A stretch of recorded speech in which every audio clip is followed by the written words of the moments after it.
Hello, and welcome back to Hellblade Senua's Sacrifice. We're continuing on where we left off. We just got thrown off a bridge by Hella. I thought she was a giant finger when I first saw her, but it turned out she was a giant. And she threw us off the bridge, and I think we're dead. But we're going to be picking up right here after we got thrown off the bridge, so let's get to it. Stormy seas and lost souls. She's dreamt of this before. They say dreams are visions of our memories, thoughts and fears, as seen by our inner eye. But what if each one of us is always dreaming, even when awake, and we only see what our inner eye creates for us? Is this what hell is? A world shaped by Senua's nightmares. Maybe that's why people feared seeing the world through her eyes. Because if you believe that Senua's reality is twisted, you must accept that yours might be too. Wow, never thought of it that way. Gods. You're pathetic, rotten, cursed. What were you thinking? Did you really think you could win? How stupid can you be? It's her voice? Everyone hates her. She's cursed. That's her voice. A warrior. Worthless. Weak. Pathetic. Go on. Feel sorry for yourself, because there is no one left to do that for you.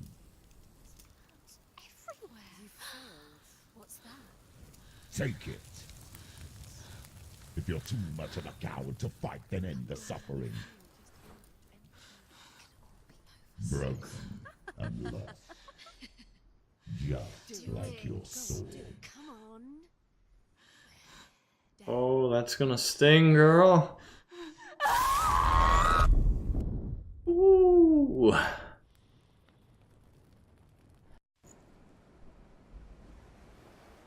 Why go on when you give everything and face that which torments you, only to find that it is worse than you could have imagined? Why go on? Is it really so weak to ask this? Or are we just so afraid of the honest answer that we do not dare pose the question? Sometimes the answer lies in a memory, a feeling, a song.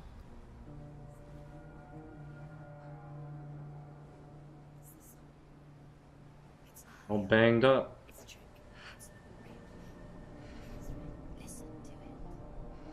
Don't give up. Not like this. It's not real. It's real. It's a trick. Don't trust it. Maybe you're already dead. Who are you? Do you still believe in me, Senua? No, it's not. It's a trick. She knows it's a trick. He's already dead. He can't be here. It's impossible.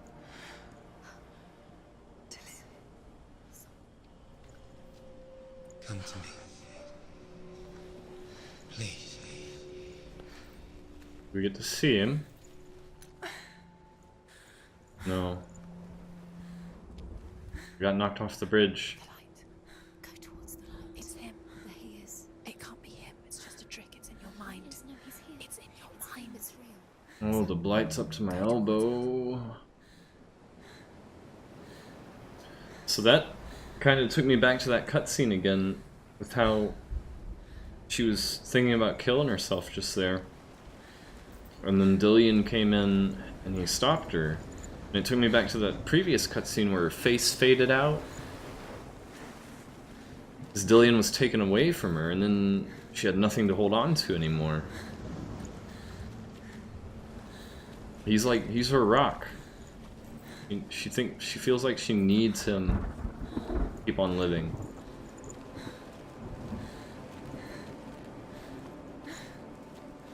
Really sad. Not the fact that she needs him to keep on living, but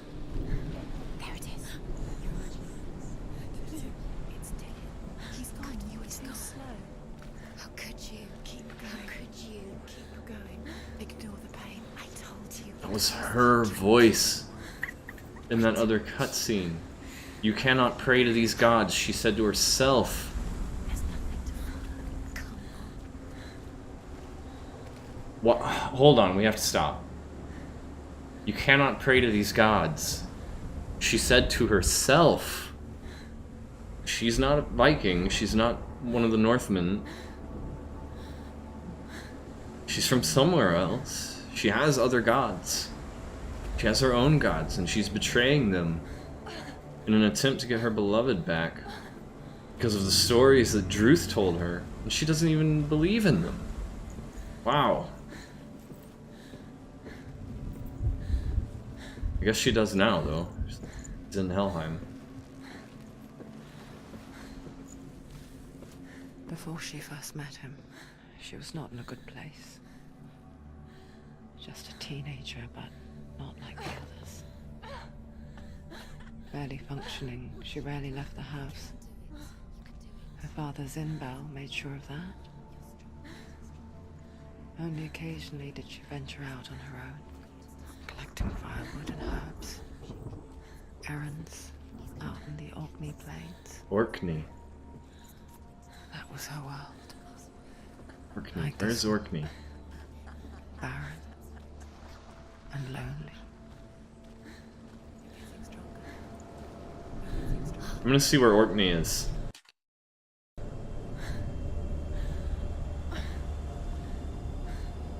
Scotland.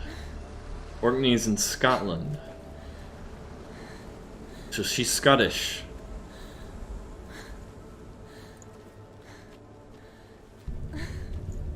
See, I want to know the time frame because I want to know if this is after Christianity kind of went through a lot of the area,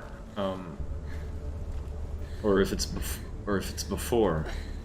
So that would kind of add to why she's saying you cannot pray to these gods. I thought that was a door.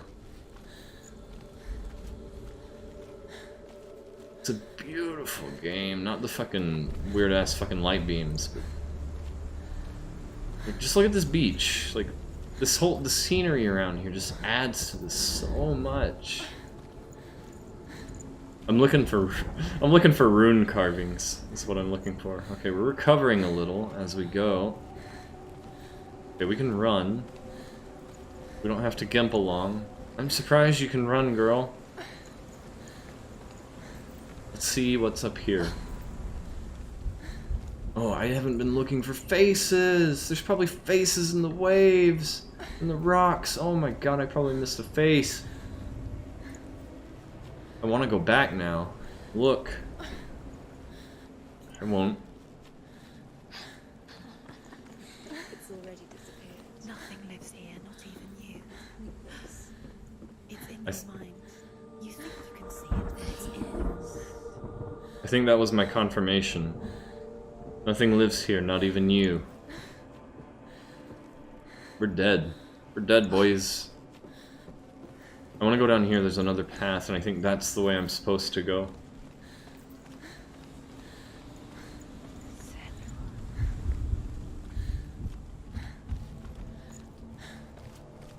Face! Hey, Mama! Mama Rock! Speak to me, Mama. Heal me. Senua, there will be times that you will feel alone and exhausted, like a strange little fish swimming against the tides of the big ocean. But have the faith to let go and let the tide carry you away. Because the whole ocean is your home, and it does not ask you to swim against it.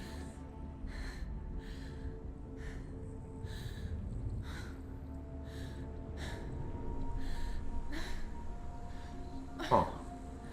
I don't really have anything to say to that, but I am thinking about the cutscene where she found Dillion bloody old, torn up. How the whole you cannot pray to these gods that she said to herself. And it kind of shows how much she loves Dillion. Once again, I'm seeing it's safe to assume now that she's killed herself for Dillion.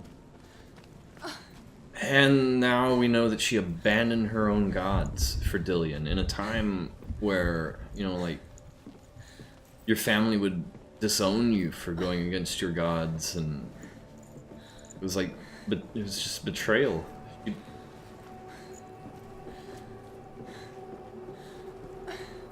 There he was. Man. The lone figure of a boy. Swordplay under the shade of a tree.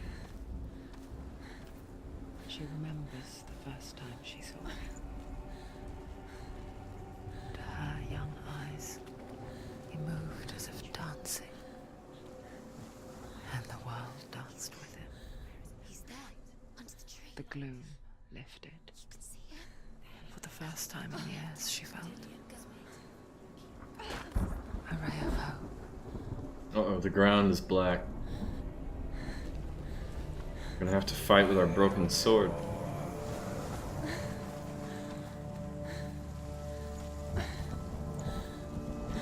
How do we get to the tree?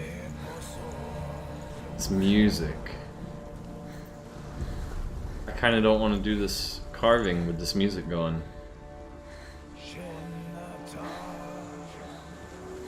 This music's great. Oh, there are a lot of runes in this area.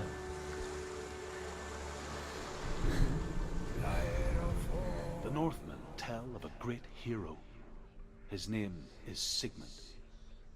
His father's hall was built around a great tree, and one day, Odin comes and thrusts a sword into the tree, a gift to whomever can release it. Many try, but the sword only comes out at Sigmund's touch. His brother-in-law, King Siggeir, wants it, but Sigmund refuses him, so King Siggeir plots revenge. He invites Sigmund and his brothers to a feast, but when they arrive, they are met with an army, not a warm welcome. King Siggeir captures Sigmund and his brothers, steals his coveted sword, and readies them for execution.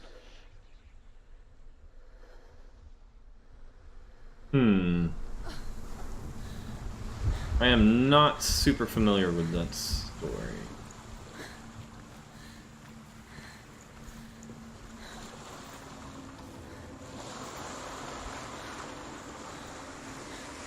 I gotta figure out how to cure my blight a little. I was hoping something would be in that grate. Let's head up this way. Door. There was also a ladder down there.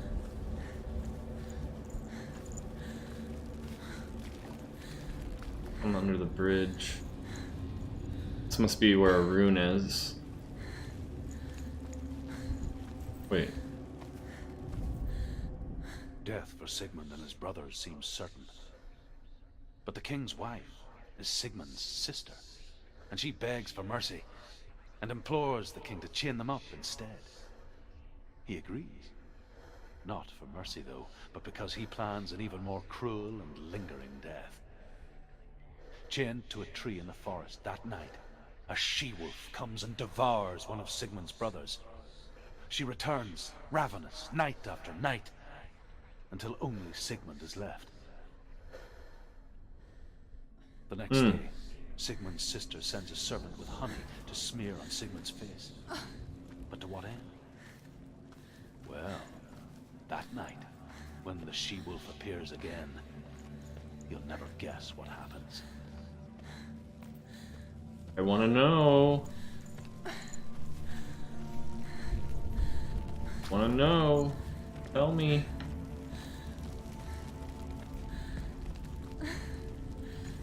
What's out here?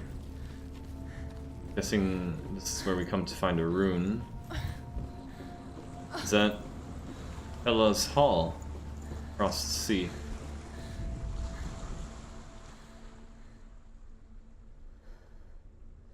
I wonder if they'll mention the squirrel. I forget the squirrel's name.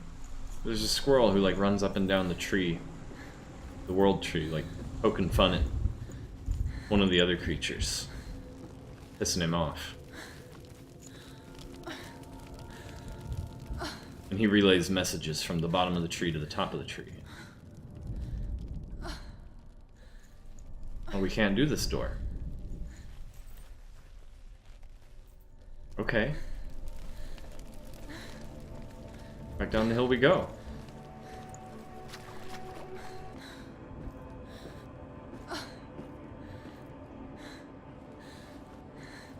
Let's keep going towards the tree. Maybe we'll find more carvings. There might be one over here. I'm gonna look over here real quick.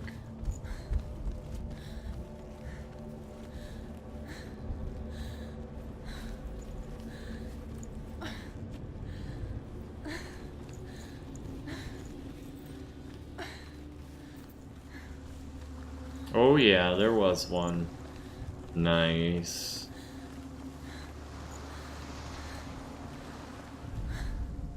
As the she-wolf licks the sweet honey from Sigmund's face, he bites the wolf's tongue. The she-wolf pulls away, but Sigmund holds on. The chains break, and he is free. After his escape, Sigmund lives like us, hidden in the forest. His enemy, King Siggeir, believing him dead, as his sister plots revenge. And for vengeance to succeed, even the great Sigmund needs help. So she sends her sons to him. But their blood is weak and corrupted, and they're put to death by Sigmund. So his sister hatches a new plan, one that is cold of heart and pure of blood.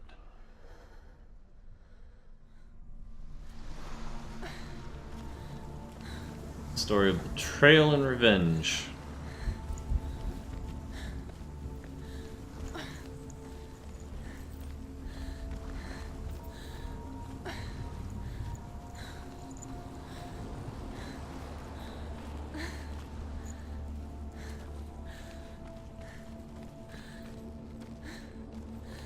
Let's look over here.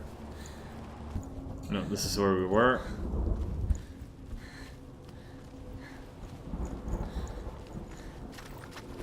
Man, just look at the scenery in this. It's stunning.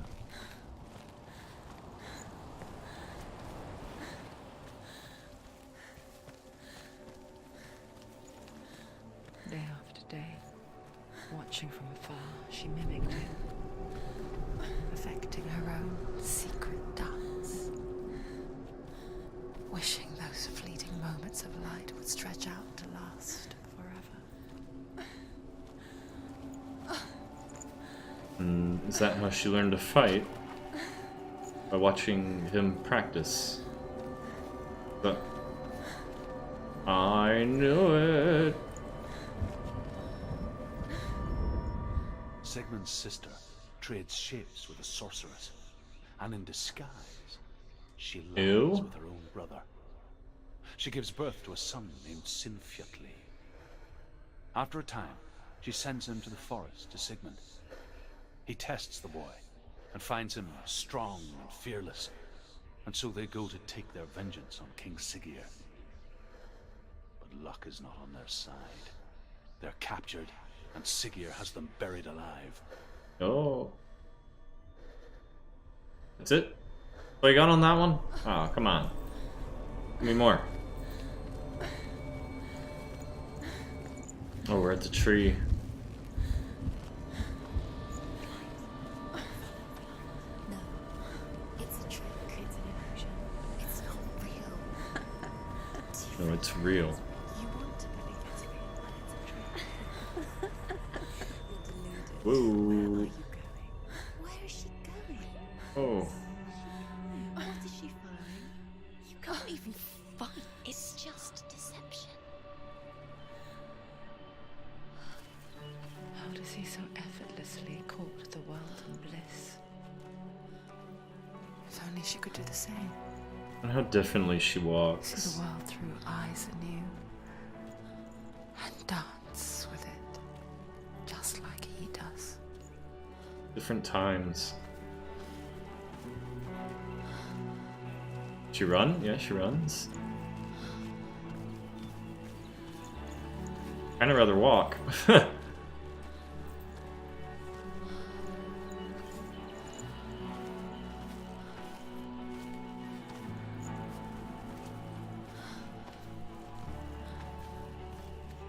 It's a little too glowy for me, but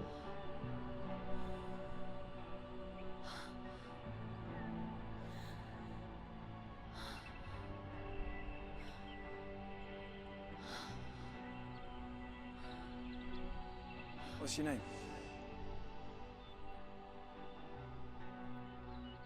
Senua. I haven't seen you before. I'm not. I don't leave home much.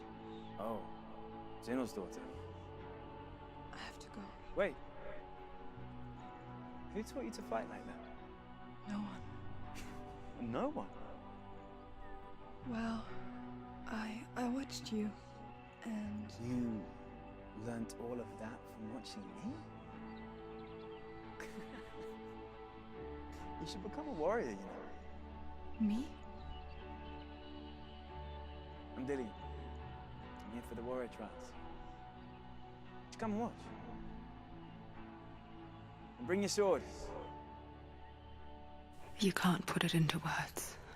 That moment when you look into the eyes of the one who is supposed to reassure you, make you feel safe. It only takes an instant. Fear swallows you before you have a chance to make sense of it. And darkness becomes a part of who you are.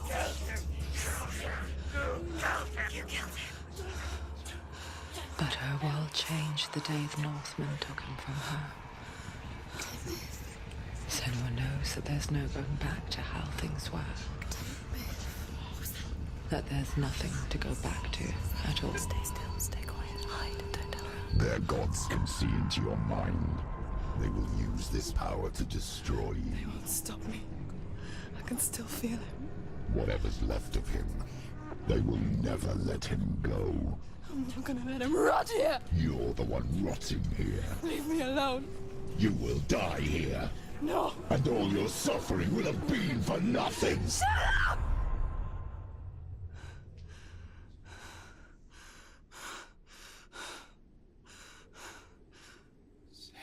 Dillion? Is that you?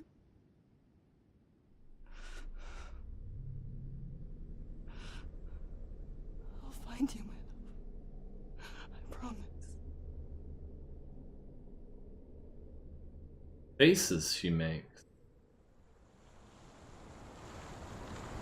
are intense.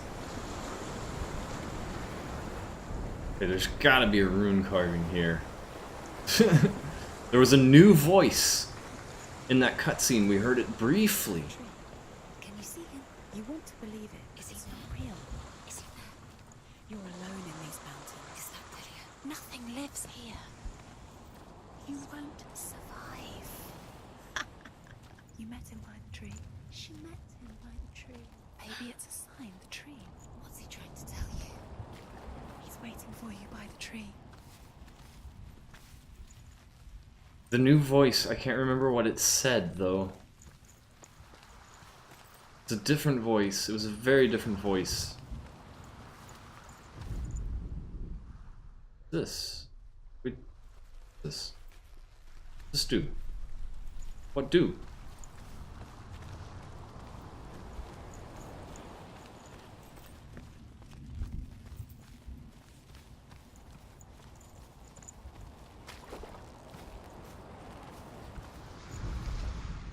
As Sigmund and Sinfjotli are being buried alive, Sigmund's sister throws an armful of straw into the grave mound.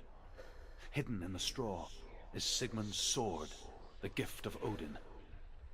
They cut their way out of the grave mound and set fire to Siggeir's hole. The king burns to death. Sigmund calls to his sister to come out so that she may live and be honored. She does come out, but only to tell him the truth. That she had slept with him, her brother, to beget a strong avenger. I am not fit to live, she says, and walks back into the fire. Strike vengeance from your heart, Senua, as there is always a heavy price to pay. I see. Okay, I was beginning to wonder where this story was going, that it would apply to the story of the game so far. It's pretty clear now, that based on what he said. That last line was basically it. Vengeance comes at a cost. Revenge is pricey. And here is the end of Sigmund's story. He was a fierce and great warrior who fought many battles. But one day, an old man came onto the battlefield. Although shadowed by a hood, Sigmund saw that he only had one eye. The man raised his spear, and Sigmund struck at it with his sword, but the sword shattered into pieces. Sigmund then knew that this was Odin, and thus that victory could not be his. He bowed his head and accepted his end. Dying, he tells his wife that she is with child, and that her son will one day make a great weapon out of the fragments of his sword. The sword named Gram. Are we going to get that sword? Pretty cool. What's over there? We'll go that way, I guess, all the way. Oh no, I'm gonna go over here real quick. Real quick. There's another one of these weird pointy rocks.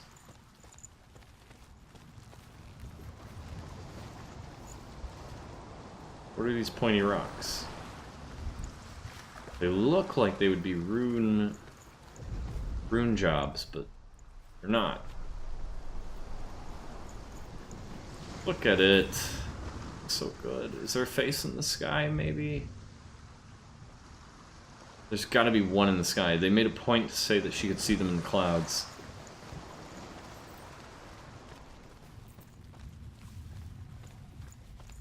Up to the tree.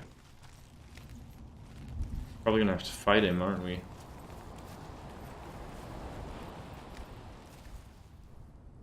Oh, the sword. Take it. A sword. Take it. Delia left it for you. Take it. Take it.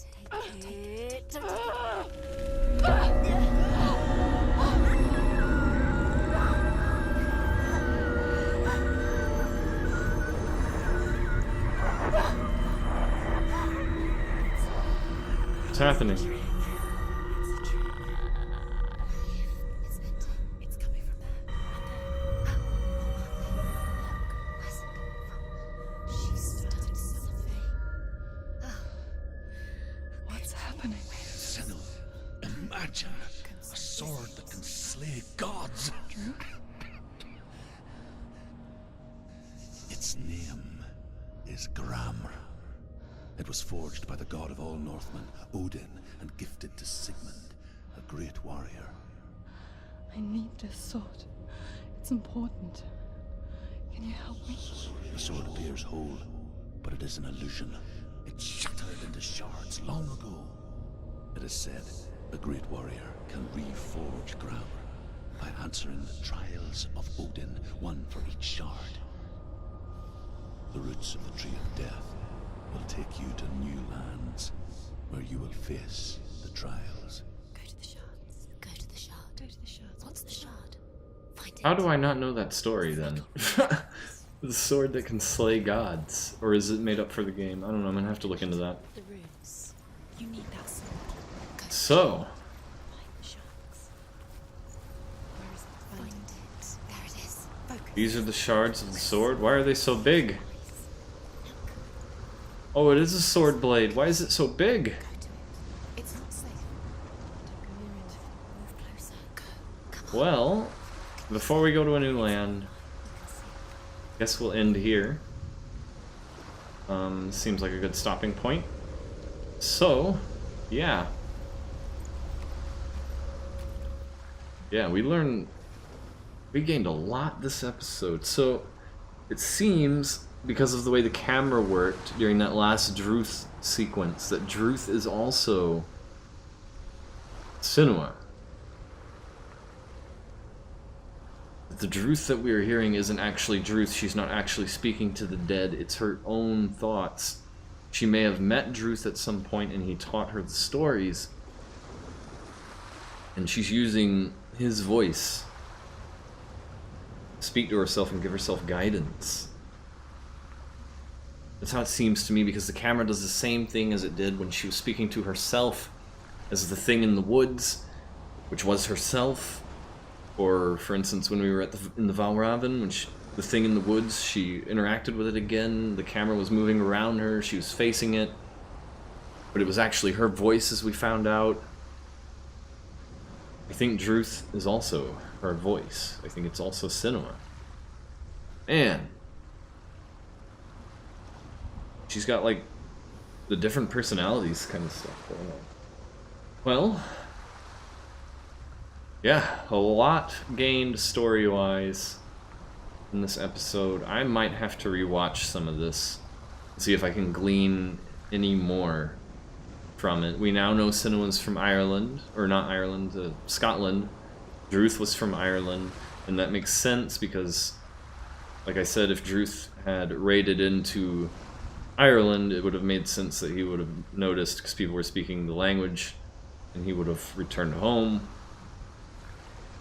instead of hanging out with Senua and teaching her the stories. So the one thing that I'm really interested in is that extra voice that I heard during that other sequence just recently. It was there, it was very brief, and I'm gonna go back and I'm gonna watch and see what it said, and maybe I'll talk about it at the start of the next one if it's anything that I think is important. But I got a feeling we're gonna hear more of that voice, and we're gonna find out that it is also Senua. Man, this game is crazy. I am loving this game, by the way. I'm loving it. And I think it's intentional that they have such long gaps between the combat. I think it's intentional, but anyway, I can discuss that some other time. So yeah, thank you for watching. Hope you enjoyed. When we return, we will go just the first of these shards, attempt to recover it. Hopefully defeating it will cause this blight to recede on my arm, because it's about a little above the elbow now. It's a little scary because if it reaches my head, then game over. Anyway, thank you for watching. I hope you enjoyed, and I will see you next time.